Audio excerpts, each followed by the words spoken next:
বিসমিল্লাহির রহমানির রহিম। সকল প্রশংসা মহান আল্লাহ পাকের জন্য।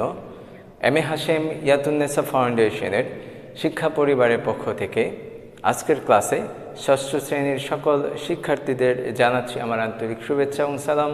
আসসালামু আলাইকুম। আজকে আমি ষষ্ঠ শ্রেণীর গণিত বই অধ্যায় 1 অনুশীলনী 1.6 থেকে আলোচনা করব। গত ক্লাসে আমি এর উপরে যোগ বিয়োগ গুণ ভাগ কীভাবে করতে হয় সেগুলো আলোচনা করেছিলাম। আজকে কিছু আমরা গাণিতিক সমস্যা দেখব। সেটা হচ্ছে যে তোমাদের অনুশীলনীর 18 নম্বর অঙ্কটি, এখানে বলা আছে পারুল বেগমের 100% জমি আছে। তার জমির পরিমাণ হচ্ছে 100%। তিনি 40.5% ধান, 20.2% মরিচ, 10.75% আলু এবং অবশিষ্ট জমিতে বেগুন চাষ করলেন। তিনি কতটুকু জমিতে বেগুন চাষ করলেন? তাহলে আমাদের এখানে তিনি আসলে ফসল যে চাষ করেছেন সেটা হচ্ছে 4টা। এটা হচ্ছে ধান, এটা হচ্ছে মরিচ, এটা হচ্ছে আলু আর এটা হচ্ছে বেগুন। এখন ধান, মরিচ, আলুর মানটা দেওয়া আছে, বেগুনের নাই। তাহলে এটা খুব সহজ। আমার যে মানগুলো আছে সেগুলো যদি আমি যোগ করে দেই এবং সেই মানটা যদি তার মোট জমি থেকে বাদ দিই, তাহলে বাকি যে জমিটুকু থাকে আমি জানি সেইটুকুতেই সে বেগুন চাষ করেছে। তাহলে প্রথমে আমি দেখব যে সে ওই 3টাতে কত পরিমাণ চাষ করেছে। ঠিক আছে? তাহলে আমরা এটাকে সমাধান করতে পারি খুব সহজে। কঠিন অঙ্ক না, খুব সহজ অঙ্ক। দেখো,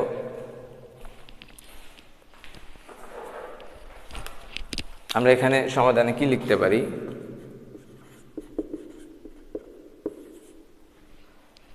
সমাধানে লিখতে পারি যে পারুল বেগমের মোট জমি আছে 100%। এটা আমরা লিখে নিতে পারি যে পারুল বেগমের মোট জমি 100%। ঠিক আছে? তারপর লিখব যে ধান চাষ করলেন, ধান চাষ করলেন কত শতাংশ? 40.5%। তারপরে কি চাষ করেছে? মরিচ, মরিচ চাষ করলেন কত শতাংশ? 10.75%। এবং কি চাষ করছেন? আলু। তাহলে আলু চাষ করলেন কত শতাংশে? এখানে আছে দেখো মরিচ চাষ করেছেন তিনি 20.2%। তাহলে 20.2%। আর আলু চাষ করলেন কত? 10.75%। তাহলে তিনি যে কাজগুলো এখানে করেছেন জমিতে বা যে চাষগুলো করেছেন তার মানগুলো এখানে দেওয়া আছে। তো আমি 3টাকে কি করব? যোগ করে দিব। তাহলে আমরা এখানে বলতে পারি যে অতএব ধান, মরিচ ও আলু চাষ করলেন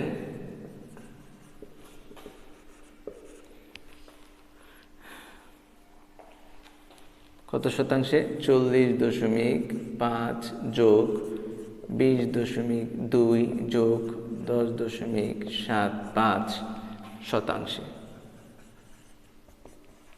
আমরা এটাকে একত্রে করে দিতে পারি। তাহলে ধান, মরিচ ও আলু চাষ করলেন এত শতাংশে। আমরা এটাকে এখন যোগ করে দিই। আর আমরা যোগের নিয়মটা জানি যে দশমিকের যোগের সময় দশমিকের গড়গুলোকে আমরা কি করব? একই বরাবর রাখবো। সেক্ষেত্রে আমরা যদি যোগ করি, দেখো একই বরাবর রেখে এই 5 তার সাথে যে শূন্য থাকবে সেই শূন্যগুলো এখানে নাই। তো আমরা এটাকে একটু রাফ যদি করে নিই, দেখো এখানে সাইডে যদি রাফ করি তাহলে 40.50, 20.20, 10.75। কেন শূন্য দিলাম পরে? যেহেতু এখানে দশমিকের পরে 2 ঘর আছে আর এখানে 1 ঘর আছে, তো 2 ঘর ফিল আপ করতে আমাকে আরেকটা শূন্যের দরকার। তাহলে এখানে যোগ করলে হবে 5, এখানে 7 আর 2 কত হবে? 9, 9 আর 5 14, 4 হাত থেকে 1, এখানে হবে 1 আর এখানে যোগ করলে 1 আর 2 হবে 3, 3 আর 4 হবে 7। তাহলে আমরা যে ফলাফলটা পেলাম সেটা হচ্ছে 71.45%। তাহলে আমরা এখন এখান থেকে খুব সুন্দরভাবে পেয়ে গেলাম যে তিনি যে ধান মরিচ আলু চাষ করছেন তার মোট অংশ হচ্ছে ৭১.৪৫%। এখন যেহেতু তার মোট জমি আছে এখানে ১০০%, তো ১০০% থেকে যদি আমি এটা বাদ দিয়ে দিই, যেটুকু অংশ থাকবে সেটুকুতে সে বেগুন চাষ করেছে। সেজন্য আমি এখানে লিখতে পারি যে অতএব বেগুন চাষ করলেন, অতএব বেগুন চাষ করলেন কতটুকুতে, ১০০-৭১.৪৫%। আশা করি তোমরা এটা বুঝতে পেরেছ। এখন আমরা যদি বিয়োগ করে দেই, এটাকেও আমরা এইখানে রাফ করে তোমাদের দেখিয়ে দিতে পারি যে কিভাবে বিয়োগটা হয়। আমি প্রথমে উপরে ১০০ লিখব। দেখো ১০০-এর সাথে কিন্তু দশমিক নাই, সেজন্য আমি একটা দশমিক দিয়ে পরে দুইটা সংখ্যা দিব, কারণ হচ্ছে এখানে দশমিকের পরে দুইটা ঘর আছে। তারপর আমি ৭১ লিখব, ৪-৫ এখানে লিখব।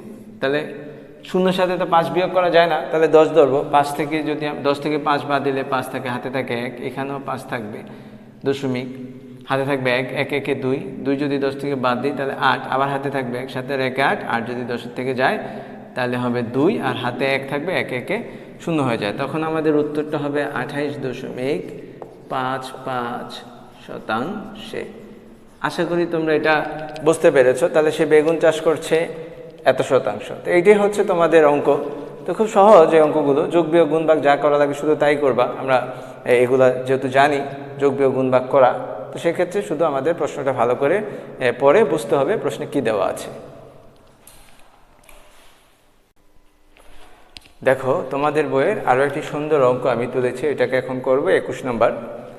এই অঙ্কটাতে বলা আছে একজন শিক্ষক ৬০.৬০ টাকায় বা টাকা ডজন ধরে ৭২২ বা ৭২২.১৫ টাকার কমলা কিনে ১৩ জন শিক্ষার্থীর মধ্যে সমানভাবে ভাগ করে দেন। তাহলে প্রত্যেক শিক্ষার্থী কয়টি করে কমলা পাবে? তাহলে এখানে কি দেখা যাচ্ছে? এখানে দেখা যাচ্ছে একজন শিক্ষক ১ ডজন কমলা কিনেছেন এবং সেই কমলার দাম হচ্ছে ৬০.৬০ টাকা, এবং তিনি মোট কত টাকার কমলা কিনেছেন সেটাও দেওয়া আছে, সেটা হচ্ছে ৭২২.১৫ টাকা। এখন এই কমলা কিনে সে এবার কি করেছে, ১৩ জন শিক্ষার্থীর মধ্যে সমানভাবে ভাগ করে দিয়েছে, মানে প্রত্যেকে সমান পেয়েছে। তাহলে প্রত্যেক শিক্ষার্থী কয়টি করে কমলা পাবে? তো এখান থেকে আমার এই ইনফরমেশনগুলো দেওয়া আছে বা যে তথ্যগুলো দেওয়া আছে সেই তথ্য থেকে প্রথমে আমাকে বুঝতে হবে যে আসলে শিক্ষক কয়টি কমলা কিনেছেন। দেখো এখানে ভালো করে তাকাও, কমলা কিন্তু ভাগ করে দিয়েছে, টাকা না। সুতরাং আমাকে কমলা সংখ্যা জানতে হবে। কিভাবে সংখ্যা জানবো? যে মোট টাকা এখানে দেওয়া হচ্ছে ৭২২.১৫ টাকায়, তাহলে ৭২২.১৫ টাকায় কয়টি কমলা পাওয়া গেল আমরা সেটা বের করতে হবে। আর এখানে একটা জিনিস দেওয়া আছে, সেটা হচ্ছে ৬০.৬০ টাকায় ১২টি কমলা পাওয়া যায়। কেন ১২টি কমলা পাওয়া যায়? এখানে স্পষ্ট বলা আছে যে ডজন দরে। তাহলে ডজন মানে কি?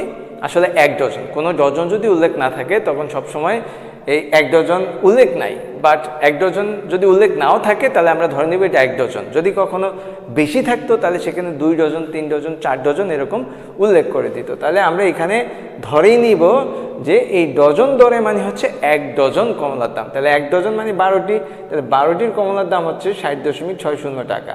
আর আমাকে এত টাকায় কতটি কমলা পাওয়া যাবে আমাকে প্রথমে সেটা বের করতে হবে। তাহলে আসলে আমরা এটা সমাধান করি, খুব সহজ অঙ্ক সমাধান।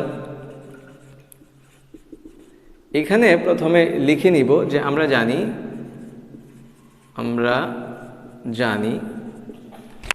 ১ ডজন সমান সমান ১২টি। সহজ বিষয়, এটা লিখে নিব। তারপর আমরা এখানে লিখতে পারি যে ৬০৬০ মানে ৬০.৬০ টাকায় কমলা পাওয়া যায় কয়টি? ১২টি। তাহলে ৬০.৬০ টাকায় কমলা পাওয়া যায় ১২টি। অতএব ১ টাকায় কমলা পাওয়া যায়। যেহেতু ৬০ থেকে ১ অনেক কম, সেক্ষেত্রে কি হবে? কম হলে আমরা জানি ভাগ হয়, আর বেশি হলে কি হয়? গুণ হয়। তাহলে সেক্ষেত্রে ৬০.৬০টি বলতে পারি আমরা। তারপর দেখো আমরা যে মোট টাকা দেওয়া আছে সেইটা আমরা বের করবো, সেটা হচ্ছে 722.15 টাকায় কমলা পাওয়া যায়। কয়টি পাওয়া যাবে দেখো তো, 12 গুণ 7 2 2 দশমিক 15, নিচে আমরা লিখে দেব 60.60টি। এখন এটাকে আমরা যদি ভাগ করি তাহলে আমরা পাবো হচ্ছে 1 4 3টি। আমরা তাহলে এতটি কমলা এখান থেকে কিনতে পারবো। ঠিক আছে, কত টাকায়? 722 টাকায়। এখন এই যে কমলাটি পাওয়া গেল, এইটাই আমরা কতজন শিক্ষার্থীর ভিতরে ভাগ করে দিব? 13 জন শিক্ষার্থীর মধ্যে ভাগ করে দিব। এখন আমরা বলতে পারি যে এটা কিভাবে ভাগ করব স্যার? আসো আমরা এই ভাগটাকে তোমরা একটু দেখায় দিই এখানে, হ্যাঁ, রাফ করে দেখায় দিই। দেখো এই যে সেম জিনিসটাকে আমরা এখানে লিখতে পারি 12, তারপর দেখো 7 2 2 1 5 লিখব, আর নিচে আছে আমার কত? 6060। আমি কিন্তু দশমিক লিখি নাই, এখন দশমিকটাকে আমি উঠিয়ে দিব। আমরা শিখিয়েছিলাম কি যে যত ঘর পরে দশমিক, যেমন আমি এখানে দিলাম, আমি এই দশমিকটাকে উঠাবো, তাহলে আমার নিচে একটা 1 দিতে হবে। আর এখানে দেখো 2 ঘর পরে দশমিক, তাহলে আমি এখানে কয়টা শূন্য দিব? 2টা শূন্য দিব। আবার এই দশমিকটা আমি যখন উঠাবো তখন এটার দিকে তাকাবো, তাহলে দশমিকের জন্য যদি আমি 1 দেই, পরে 2টা ঘর আছে, আমি 2টাকে শূন্য দিয়ে দিতে পারি। ঠিক আছে, এভাবেই করা যায়। এবার এই 100 আর 100 আমি কেটে দিতে পারি। এইটা দিয়ে আমি যদি এটাকে কাটি, 5 বারং 60, শূন্য আবার 5 বারং 60, এটা হয়। আর এইটা দিয়ে যদি আমি এটাকে কাটি তাহলে 1 4 3 হয়। এই জন্য আমি এখানে লিখতে পারি 1 4 3টি। তো আশা করি সবাই এইটুকু বুঝতে পেরেছ। এখন যেহেতু এইটাই আমাদের কমলার সংখ্যা, আর এটা কতজনকে ভাগ করে দিয়েছে? 13 জন শিক্ষার্থীর মধ্যে ভাগ করে দিয়েছে। তাহলে আমরা এখন এটাকে করে ফেলতে পারি, শেষ করে ফেলতে পারি। সেটা হচ্ছে কি, এখন আমাদের যে সংখ্যাটা আছে সেটা কয়জনের ভিতর দিয়েছে? 13 জনের ভিতরে দিয়েছে। তার মানে বলতে পারি অতএব প্রত্যেক শিক্ষার্থী, এখানে লিখব প্রত্যেক শিক্ষার্থী কমলা পাবে,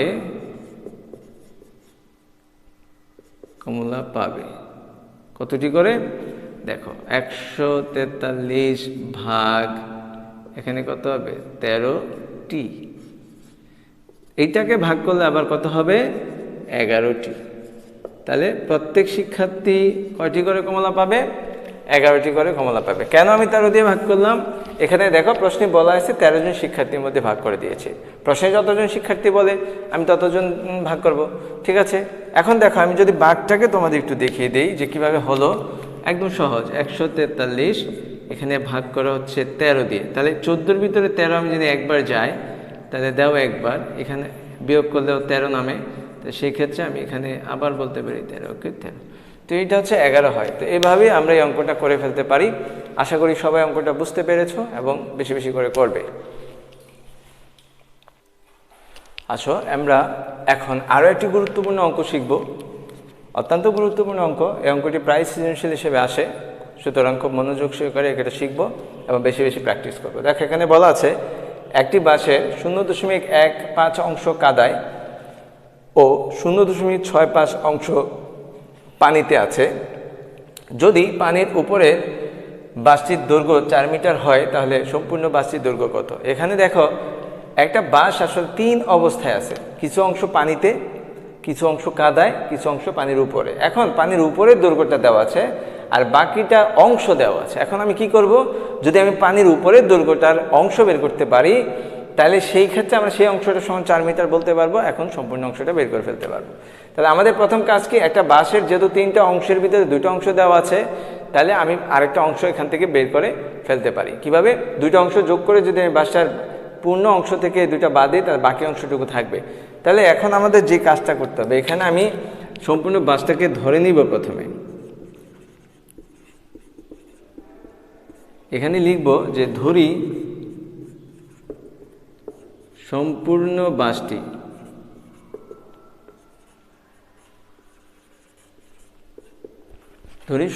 বাসটি এক অংশ।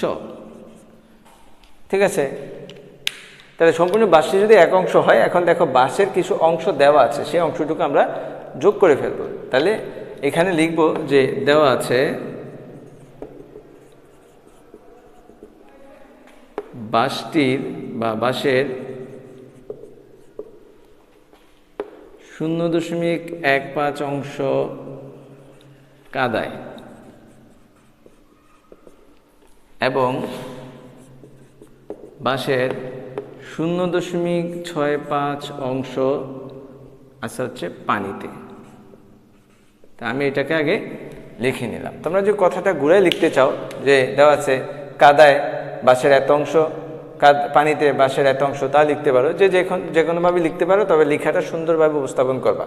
তা দেওয়া আছে বাসের এত অংশ কাদায় আর বাসের এত অংশ আছে কি পানিতে। তাহলে আমরা বলতে পারি যে অতএব বাসের কাদা পানিতে আছে, বা বাসটি, এখানে সুন্দরভাবে লিখি আমরা যে বাসটি কাদায় ও পানিতে আছে, পানিতে আছে। বাসটির কাদায় ও পানিতে আছে কত অংশ, আমরা এটাকে এখানে যোগ করে দিব, 1.5 যোগ 0.65 অংশ, এটাকে আমরা যোগ করে দেব। তাহলে এটা খুব ইজি বিষয়। আমরা যেটা আছে বাসের এত অংশ কাদায়, বাসের এত অংশ পানিতে, অতএব বাসটি কাদায় ও পানিতে আছে, যে বাসটা কাদায় আছে আমাদের সেই অংশটুকু যেহেতু দেওয়া আছে, আমরা দুটাকে আগে যোগ করে ফেলবো। তাহলে বাসটি কাদায় পানিতে আছে, এখানে যোগ করে ফেলো। যোগ করলে কত হবে দেখো, এই 5 যোগ করলে হবে 10 এর 0 হাত থাকে 1, 6 এর 7, 7 এর 1 হবে 8.0 এত অংশ।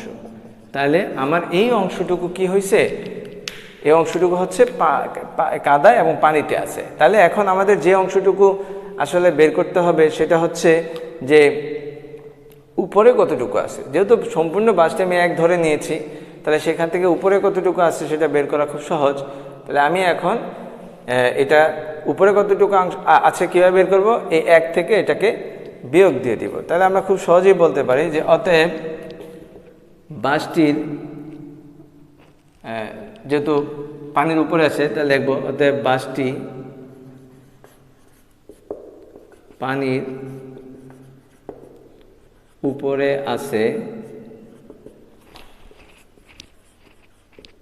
বাসটির পানির উপরে আছে কত, সম্পূর্ণ বাস যেহেতু আমি 1 ধরছি, তাহলে 1 বিয়োগ 0.80 অংশ। তো এইটা এখন আমরা এটাকে খুব সহজেই বিয়োগ করে দিতে পারি। যদি আমরা খুব সহজে বিয়োগ করে দিই তাহলে বিয়োগফলটা কত হবে দেখো, খুব সহজেই যদি আমি বিয়োগ করি, এখানে 1 থেকে 0.08কে আমরা বিয়োগ করব। তো আমরা জানি যে বিয়োগের, আমি একটু রাফ করে দেখাই দিই তোমাদের সুবিধা হবে। এখানে 1.00 দিব, কেন দেখো দশমিকের পর এখানে 0, দশমিকের পরে এখানে 2টা ঘর আছে, তাহলে আমি এখানেও লিখতে পারি 0.80। তো আমি দশমিকের যোগ বিয়োগ অঙ্কগুলোর কথা বারবার বলছি যে এগুলাকে একই সিরিয়ালে রাখতে হয়। সিরিয়ালে রাখতে গেলে আমাদের শূন্য কিছু আনতে হয়, সেভাবে আনবো। এখানে 0 বিয়োগ করলে 0, এখানে বিয়োগ করলে 2, দশমিক হাতে 1 থাকে, 1 1 0 হয়ে যায়। তাহলে আমাদের বিয়োগফলটা কত হবে, 0.20 অংশ।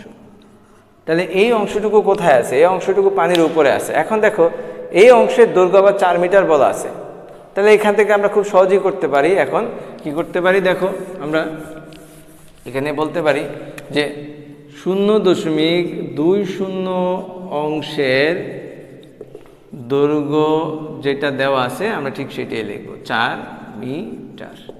আশা করি বুঝতে পেরেছ। তারপরে এখানে লিখব 1 বা সম্পূর্ণ অংশের দৈর্ঘ্য 4/, এখানে 0.20 মিটার।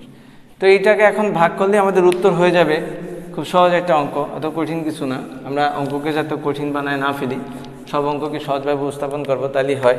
দেখো এখন আমরা যদি দশমিক উঠায় ভাগ করি তাহলে হবে 4 গুণ এখানে কত হবে দেখো তো, এখানে আমরা 20 লিখবো। এই দশমিকের জন্য 1 লিখবো, 2টা ঘর আছে, 2টা শূন্য দিয়ে দিব। এবার এটাতে এটা কাটলে হয় 5 সমান হবে 20 মিটার। তো আশা করি সবাই তোমরা বুঝতে পেরেছো এই অঙ্কটুকু, এবং খুব ইম্পর্ট্যান্ট একটা অঙ্ক। এখন আমি তোমাদের বইয়ের 23 নম্বর অঙ্কটি করব। এটিও খুব সহজ একটি অঙ্ক। এখানে বলা আছে আব্দুর রহমান তার সম্পত্তির 0.125 অংশ স্ত্রীকে দান করলেন, বাকি সম্পত্তির 0.50 অংশ পুত্রকে এবং 0.25 অংশ কন্যাকে দেওয়ার পর তিনি দেখলেন যে তার সম্পত্তির মানে অবশিষ্ট সম্পত্তির মূল্য 3,15,000 টাকা। আব্দুর রহমানের সম্পত্তির মোট মূল্য কত? তো সেখানে প্রথমেই বলা আছে যে তার সম্পত্তির এত অংশ স্ত্রীকে দান করলেন, তারপর বাকি সম্পত্তি সে কী করেছে, এত এবং এত অংশ কন্যাকে দেওয়ার পর তিনি দেখলেন যে তার সম্পত্তির যে অবশিষ্ট অংশ থাকে তার মূল্য এত। তাহলে এখান থেকে বুঝতে হবে আসলে স্ত্রীকে যেটা দিয়ে দিয়েছে, তারপর যেটা রয়েছে সেটা থেকে তার স্ত্রী এই সম্পত্তি যেটা পুত্র এবং কন্যাকে দিয়েছে তার অবশিষ্ট অংশটুকুর মূল্য হচ্ছে এত। ঠিক আছে, তাহলে আমরা প্রথমে তার মোট সম্পত্তিটা যদি ধরে নেই তাহলে বাকিগুলো আমরা খুব বের করতে পারবো। কারণ হচ্ছে সে মোট সম্পত্তি থেকে স্ত্রীকে এত অংশ দিয়েছে, তারপর যেটুকু বাকি থাকে সেখান থেকে এত অংশ পুত্রকে এত অংশ কন্যাকে দিয়েছে। তাহলে আমার প্রথমে মোট সম্পত্তিটা বের ধরতে হবে, সেখান থেকে স্ত্রীকে যতটুকু দিয়েছে সেটা বাদ দিয়ে দিব, তারপর যেটুকু থাকে সেখান থেকে কন্যাকে কতটুকু দিল দেখব, পুত্রকে কতটুকু দিল দেখব, দেখার পর সেইটা থেকে আবার ওই অবশিষ্ট অংশটুকু বাদ দিলে যে অংশটুকু থাকবে সেই অংশটুকুর মূল্যই হচ্ছে এত টাকা। তাহলে অনেক ঝামেলা আমরা জানি, তো এক এক করে ঝামেলা থাকবে না। তো প্রথমে আমি এখানে ধরে নিব যে ধরি, বা কেউ বলতে পারে মনে করি, এখানে বলবো যে আব্দুর রহমানের মোট সম্পত্তি এক অংশ। তাহলে আমি বলতে পারি এখন স্ত্রীকে কতটুকু দিল, অতএব স্ত্রীকে দিলেন কতটুকু, স্ত্রীকে দিলেন 1/0.125 অংশ, এইটুকু সেই স্ত্রীকে দিলেন। তো স্ত্রীকে যতটুকু দিয়ে সেই অংশটুকু আমি বের করি, 1 এটা যদি আমরা দশমিকে রূপান্তর করি তাহলে উপরে থাকবে 125, নিচে থাকবে 1000। আমরা দশমিকটা কিভাবে তুলতে হয় এটা প্রথম দিক থেকে দেখে আসছি, তো সুতরাং এটা আসলে কঠিন কিছু না। এখানে দশমিকের জন্য 1 দিব, যত অঙ্ক আছে তত শূন্য দিব। এখন দেখো এটাকে কাটলে উপরে 1 হবে, নিচে এত অংশ হবে। তাহলে এই সম্পত্তিটা সে তার স্ত্রীকে দিয়েছে। আবার ভালো করে লক্ষ্য করো, 125 দিয়ে যদি আমি 1000কে কাটি তাহলে 8 হবে। এখানে কেটে আমি দেখাচ্ছি, এটাকে কাটলে উপরে হবে 1, নিচে হবে 8, তাহলে নিচে 8 আর 1 গুণ করলে এত অংশ তার স্ত্রীকে দিলেন। তাহলে স্ত্রীকে দেওয়ার পর অবশিষ্ট অংশটা হলে কতটুকু, তাহলে সেইটুকু আমরা বের করি যে অতএব স্ত্রীকে দেওয়ার পর অবশিষ্ট সম্পত্তি কত হবে, 1/8 অংশ, এটুকু হবে স্ত্রীকে দেওয়ার পর। এবার আমি এটাকে বিয়োগ করলে জানি নিচে শুধু 8 আছে, 8ই হবে লসাগু, তাহলে 8 - 1 এত অংশ। এখন এটাকে আমি লিখে দিতে পারি সমান সমান, বিয়োগ করলে উপরে 7, নিচে 8 অংশ, এটুকু লিখতে পারি। তো আশা করি সবাই বুঝতে পেরেছো এইটুকু অংশ। হ্যাঁ, খুব একটা সহজ বিষয় যে আব্দুর রহমানের মোট সম্পত্তি এত ছিল, স্ত্রীকে দিয়েছে, সেই অংশটুকু বের করেছি, তারপর তার মোট সম্পত্তি থেকে এটুকু বিয়োগ দিয়ে দিয়েছি। এখন আমার এইটাই হচ্ছে আসলে মূল বিষয়, এইখান থেকেই সে কি করেছে, সেই কন্যাকে দিয়েছে, পুত্রকে দিয়েছে। এখন কন্যাকে পুত্রকে কত দিয়েছে আমি সেটা যদি বের করতে পারি, সেইখানের যে অংশটুকু পাওয়া যাবে সেই অংশটুকু এটা থেকে বিয়োগ করে দিলেই আমার যে অবশিষ্ট সম্পত্তি পাওয়া যাবে তার মূল্যটা হচ্ছে এত টাকা। তাহলে অনেক কাজ আছে এখনও, তাহলে এইটুকু আমি একটু উৎসাহ দিই যেহেতু জায়গার অভাব। তাহলে আমি প্রথমে কি লিখব, পুত্রকে দিল, পুত্রটাকে কত দিল, এত অংশ। তাহলে লিখব যে পুত্রকে দিল কত, এখানে দেখো 7, 8 এর 0.50 অংশ, এটুকু দিল। এখন আসো আমরা এটাকে যদি দশমিকে রূপান্তর করি তাহলে 1 উপরে 50, নিচে থাকবে 100 অংশ। এটাকে যদি আমি কাটাকাটি করি দেখো 2 হয়, এখানে 1 এখানে 2, তাহলে উপরে 7, নিচে থাকবে 16 অংশ। এইটা পুত্রকে দেওয়া হয়েছে। এখন আমরা কি বের করব, কন্যাকে কতটুকু দিল। হ্যাঁ, এবং কন্যাকে দিল দেখো কত, 7/8 এর কত অংশ, 0.25 অংশ।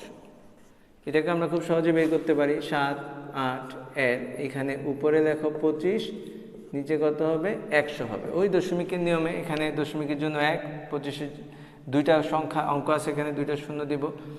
এখন আমরা কি করতে পারি, এটাকে যদি কাটাকাটি করি, 25 দিয়ে 25কে কাটলে 1, এখানে কাটলে হয় 4, তাহলে গুণ করে দিলে কত হবে 4 8 আমরা জানি 32, উপরে হবে 7, এত অংশ।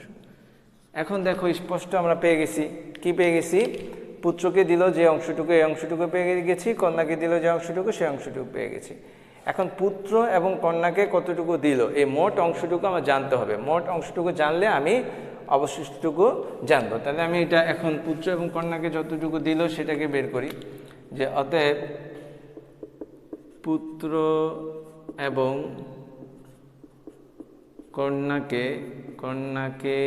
দিল, পুত্র এবং কন্যাকে দিল কত, এখানে পুত্রকে দিয়েছে যে অংশটুকু 16/7, আর কন্যাকে দিয়েছে 32/7, এত অংশ। আশা করি তোমরা এটুকু বুঝতে পেরেছ। হ্যাঁ, যে অংশটুকু পুত্রকে এবং কন্যাকে দিয়েছে সেটা আমি আলাদাভাবে বের করে নিয়েছি। বের করে নেওয়ার পর আমি কি করেছি, এখানে যোগ করে দিয়েছি। এখন দেখো যোগ করলে কি হয়, 16 এবং 32-এর লসাগু কত হয় দেখো তো। 16 এবং 32-এর লসাগু আমি জানি 32ই হয়। এখন 32 দিয়ে 16 যদি 32কে ভাগ করে ভাগফল হবে 2, 2 যদি 7কে গুণ করে তাহলে হবে 14, আর 32কে ভাগ করলে 1, এখানে হবে 7 অংশ। তাহলে এখানে 14 আর 7 যদি যোগ করি তাহলে কি হবে 21। তাহলে আমরা লিখতে পারি 21/32 অংশ। তাহলে এই অংশটুকু সে পুত্র এবং কন্যাকে দিল। এখন অবশিষ্ট কতটুকু থাকে সেটা যদি আমি বের করতে পারি তাহলে বাকি অঙ্কটুকু আমি করে ফেলতে পারবো। তাহলে এখন লিখব যে পুত্র এবং কন্যাকে দেওয়ার পর অবশিষ্ট সম্পত্তি, লিখব কি, পুত্র এবং কন্যাকে দেওয়ার পর অবশিষ্ট সম্পত্তি।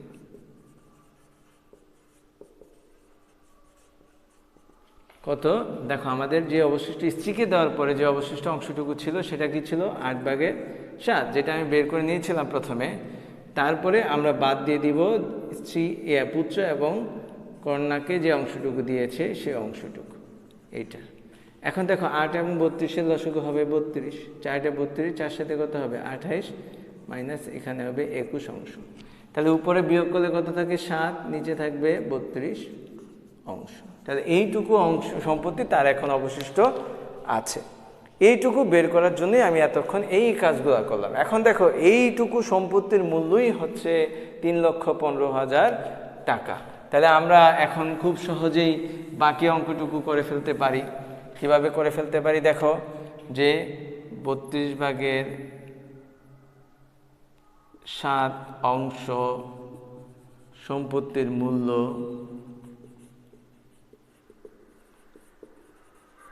কত টাকা, 3,15,000 টাকা।